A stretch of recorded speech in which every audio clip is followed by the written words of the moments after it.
आप देख रहे हैं डार्क फाइल्स। तो चलिए बढ़ते हैं आज की इस कहानी की ओर। शादू गांव का एक जवान लड़का था।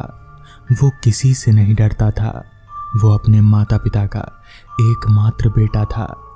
उसके माता पिता की मृत्यु हो गई थी तो वो अपने चाचा चाची के साथ रहता था। उसने अपने गांव के पाठशाला में पढ़ाई की थी। ज़्यादा पढ़ा लिखा तो नहीं था, लेकिन अपनी चतुराई और ताकत का सभी गांव वालों से लोहा मनवा लेता था। एक दिन गांव के मुखिया को समझदार और ताकतवर की ज़रूरत आन पड़ी। मुखिया जी शहर से किसी व्यक्ति को अपने पास रखना चाहते थे, लेकिन शहर से गांव में कौन काम करना चाहेगा, क्योंकि मुखिया जी थोड़े कंजूस भी थे। उनके कुछ शुभ चिंतकों ने उन्हें सलाह दी कि आप शादू को ही नौकरी पर क्यों नहीं रख लेते।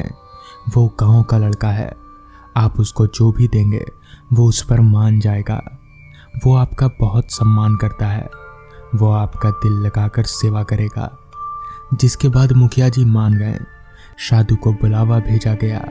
शादू ये बात सुनकर बहुत खुश हुआ। मुखिया जी के यहाँ काम पर लग गया। मुखिया जी ने उसे कुछ दिनों के लिए अपने लड़के के साथ शहर भेज दिया। शादू वहाँ पर करीबन 1 साल रहा। उसके बाद वो वापस आया। गांव आने के बाद उसे पता चला कि उसके चाचा की तबीयत ठीक नहीं है। उन्हें दूसरे गांव में वैद्य जी के पास ले जाना होगा। वहीं से उनकी दवा चल रही है। वो गांव 3 गांव के बाद पड़ता था। रास्ते में एक जंगल पड़ता था। सुबह सुबह ही निकल पड़ा। अपने चाचा को दिखाकर आते आते रास्ते में ही रात हो गई। वो अभी जंगल को आधा ही पार किया था कि वो रास्ता भटक गया। वो घोर जंगल में जा पहुंचा। उसे कुछ अनुभव नहीं हुआ, जैसे कुछ वो कहीं गलत रास्ते पर आ गया हो। वो बैलगाड़ी और अपने चाचा को छोड़कर सही रास्ते की तलाश में निकल पड़ा। शादू रास्ते की तलाश में जंगल के और भी भीतर चला जाता है। जंगल के बारे में उसने भी बहुत डरावनी कहानियां सुन रखी थी। वो भी डरता हुआ चला जा रहा था। रास्ते में जाते हुए उसको अचानक शियार के रोने की आवाज़ सुनाई पड़ी।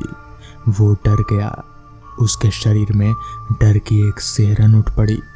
वो अपने चारों ओर देखने लगा। वो गहरे जंगल में आ पहुंचा था। उसको खुद ही नहीं पता चल रहा था कि वो किस ओर आया है और वो उसे किस ओर जाना है। उसे कुछ समझ नहीं आ रहा था। कुछ समय रुककर सोचता रहा, फिर आगे बढ़ने को हुआ। तभी फिर से शियार के रोने की आवाज़ गूंजी। शादू आवाज़ के दूर जाने की कोशिश करने लगा। तभी जोर की हवा चली। हवा चलने की आवाज़ से डरकर वो इधर उधर देखते हुए आगे बढ़ा। आगे बढ़ते हुए इसी तरह की आवाज़ें और हवा का चलना होता रहा। कुछ ही समय में उसको एक घर दिखाई दिया। उस घर में एक हल्की सी रोशनी ऊपर के कमरे में दिखाई दी और किसी परछाई का अनुभव हुआ। शादू डरता हुआ उस घर के पास गया। उसने पहले आवाज़ लगाई। 2-3 बार आवाज़ लगाने के बाद भी कोई जवाब नहीं मिला। उसने दरवाज़ा खटखटाया। पहली बार में तो किसी ने कोई जवाब नहीं दिया। वो पीछे आकर फिर उस खिड़की को देखने लगा। वहाँ पर अब कोई परछाई नहीं थी। अब सन्नाटा छाया हुआ था, लेकिन रोशनी वो अभी भी आ रही थी। ये देखकर वो फिर से दरवाजे की ओर बढ़ा। इस बार उसने दरवाजे को 2-3 बार जोर से पीटा, लेकिन इस बार भी कोई जवाब नहीं आया। उसने सोचा कोई और रास्ता होगा। घर को चारों ओर से घूमकर देखने लगा, लेकिन उसको कोई और रास्ता मिला ही नहीं। तो वो फिर से वहीं पर आकर खड़ा हो गया। फिर से उस खिड़की की तरफ झांकने लगा। इस बार आती रोशनी नहीं दिखाई पड़ी। तभी जोर की हवा चली और हवा इतनी जोर थी कि शादू एकदम से उस घर की खिड़की के पास जा पहुंचा। तभी शादू ने देखा कि उस घर के पास कोई औरत की परछाई खड़ी है। वो डर गया, क्योंकि वहाँ पर बहुत ही वो डरावनी लग रही थी, लेकिन और कुछ भी नहीं था वहाँ पर। इससे डरकर वो भागा। साधु बदहवास भागता रहा, तब तक भागा जब तक कि वो अपनी बैलगाड़ी तक नहीं पहुंच गया। वहां पहुंचकर देखा तो वहां गांव के कुछ लोग पहुंचे हुए हैं। उन सभी को लेकर वो अपने घर चला गया, किसी को कुछ नहीं बताया। गांव पहुंचने पर पता चला गांव में क्या हो रहा था जब वो नहीं था। सभी कहानी सुनाते हैं। उस जंगल में एक स्त्री आती है जो हमारे खेतों के पास है, जो सभी को फंसा लेती है। उसके बाद वो बीमार पड़ता है, कुछ दिनों में उसकी मौत हो जाती है। तुम्हारे चाचा पर भी उसी का असर है, जिस कारण उनको बचाना कठिन है। कोई तो उपाय होगा। हाँ, उपाय है। उस स्त्री का पता तभी चल सकता है। साधु सोच में पड़ गया, उसे कैसे पता किया जाए। उसने सोचा उसको पहले पकड़ा जाए, तब तो उससे पता चलेगा। उसको पकड़ने के लिए जितने भी लोग उसका शिकार हुए हैं उनसे बात की। पता चला सभी को वो महिला रात के वक्त खेतों में रखवाली के वक्त मिलती है। सभी बात पर विचार किया। उसने रात में जाने का तय किया। रात को वो खेत पर रखवाली कर रहा था, तभी उस जंगल से किसी को आते देखा। वो सोने का नाटक करने लगा। वो एक महिला के वेश में थी। उसको पहले उसने रास्ता भटक जाने की बात कही, फिर उसने जंगल के बारे में बताया, फिर उसने वहां रात कटाने की बात कही, क्योंकि उसको सब बात पहले से ही पता थी, जिस कारण वो मान गया। उसके साथ उसी तरह सब घटनाएं हुई जैसे गांव वालों ने बताई थी। सुबह होने से पहले वो जाने को हुई, तभी साधु ने उसके कपड़े पर सुई के माध्यम से एक धागा फंसा दिया, जिससे वो जहां जाएगी उसे पता चल जाएगा। सुबह होते ही गांव वाले साधु से मिलने आ गए। सब उसको ठीक देखकर खुश हुए। अब उस स्त्री की खोज शुरू हो गई। कैसे खोजें, वो कहाँ गई, लेकिन किसी को पता नहीं चला।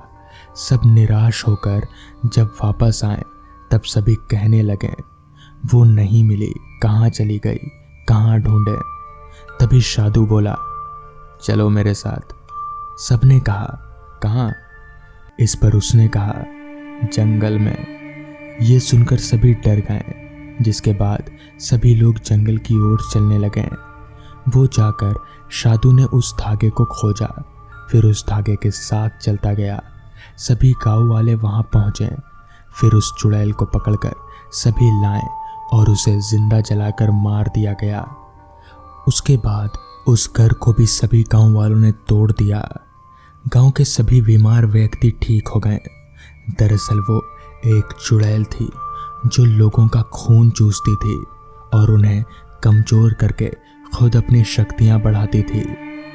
तो दोस्तों, ये थी आज की पहली कहानी। तो चलिए बढ़ते हैं आज की दूसरी कहानी की ओर। विक्रम हड़बड़ाकर उठ बैठा।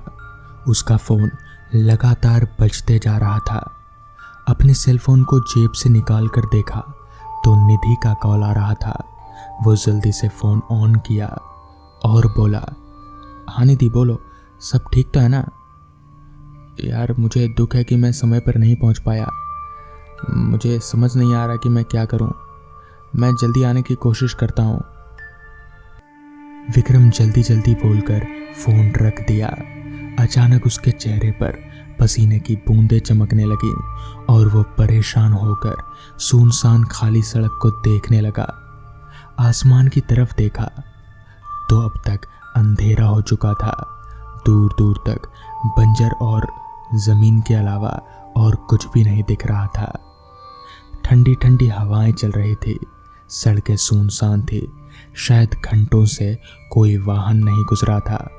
विक्रम को याद आया वो किसी काम के सिलसिले में विजयनगर गया था और रोज सुबह ही वहां से लौट रहा था। लंबी दूरी की वजह से बीच में काफी देर के लिए वो रुका भी था। फिर वहां से कुछ खा पी कर निकला और सड़क पर आकर किसी गाड़ी का इंतजार करने लगा। वो दोपहर से इंतजार कर रहा था मगर अभी तक उसे कोई गाड़ी नहीं मिली। वो अपने गांव भवानीपुर पहुंचना चाहता था।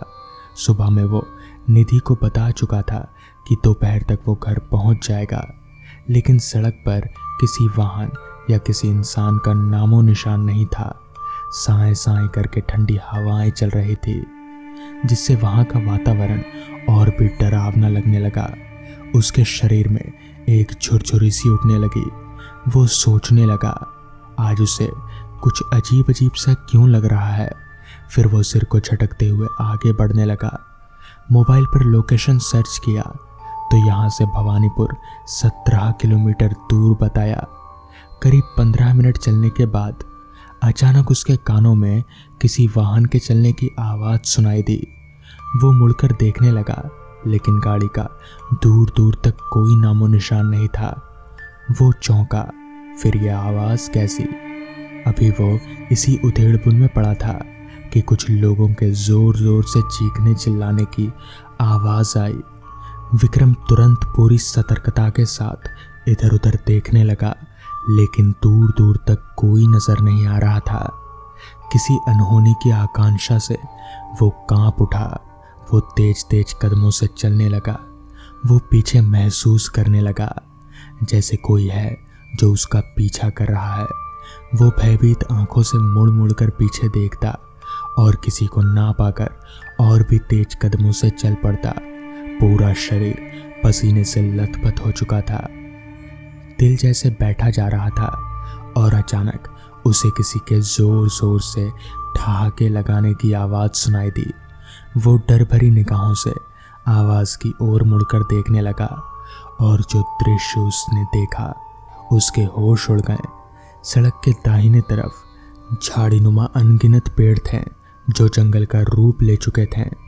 सड़क से करीब 50 गज की दूरी पर एक खंडहरनुमा पुराना सा मंदिर था। मंदिर के ठीक सामने एक चबूतरा था, शायद अपनी अंतिम शहादत मना रहा था। उस जगह को शहर जाते जाते विक्रम ने कई बार देखा था, लेकिन आज तो जो कुछ भी देखा उसके रोंगटे खड़े हो गए।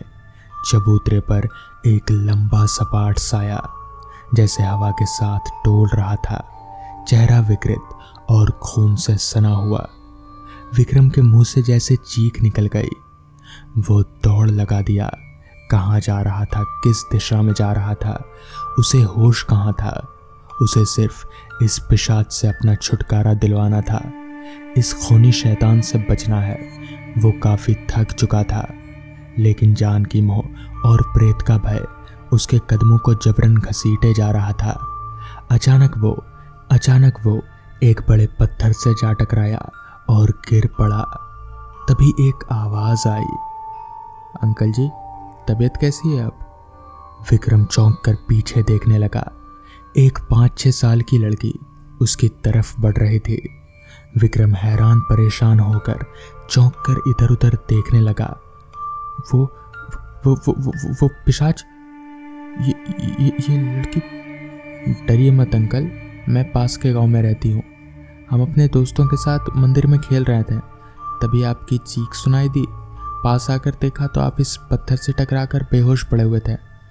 मैंने आपके चेहरे पर पानी का पुचका भी मारा, पर आप उठे नहीं। सिर से खून बह रहा था। मैंने अपने रुमाल से पट्टी बांध दी है। अब कैसा है सिर? वो लड़की बहुत ही मासूमियत से बोल रही थी और विक्रम सुन रहा था।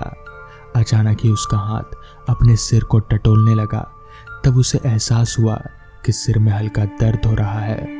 उसके मुंह से बोल नहीं फूट रहे थे। वो तुरंत इधर उधर देखने लगा, फिर स्वयं को काफी हदादत और डरते हुए बोला, तुम अकेली हो? नहीं, मेरे साथ मेरे दोस्त भी हैं। वो सब मंदिर के पीछे खेल रहे हैं। वो पिशाच? विक्रम खौफ के साथ बोला तो वो लड़की खिलखिलाकर हंसने लगी। अरे अंकल, आप डर गए?